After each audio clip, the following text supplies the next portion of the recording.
Okay, I have a D&D one-shot idea, and I know it's not entirely unique, but it's all I've been thinking about this morning. D&D one-shot that takes place in an IKEA. I've heard people propose an IKEA-based D&D campaign before, but it's always based off of, like, the SCP-3008 Infinite IKEA. We're talking about a normal-ass IKEA. I love everything about this idea. I actually love it so much that I did something very similar once upon a time. I had a group of level 10 characters who were completely kitted out to the nines and accidentally got sucked into a bag of holding, and inside the bag of holding was a CVS.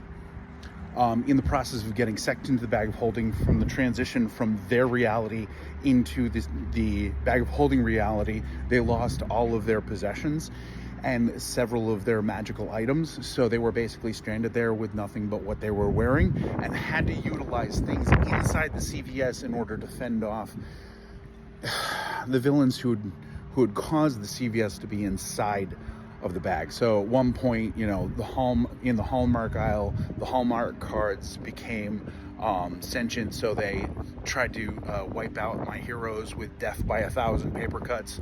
At one point, the little freestanding carousel display of stuffed animals, all of the stuffed animals became alive and they became ravenous, and all of this because of a mishap of magic that happened through a fascistic dark paladin who decided that he was going to remake the world in his image, utilizing all bags of holding as an interconnected system of portals.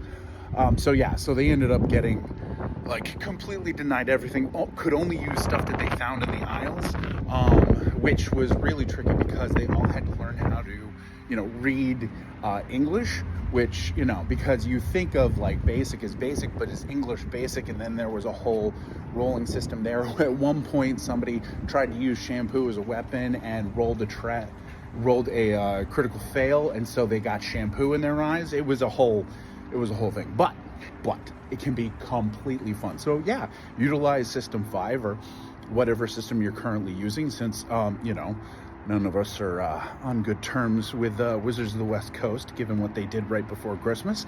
And enjoy.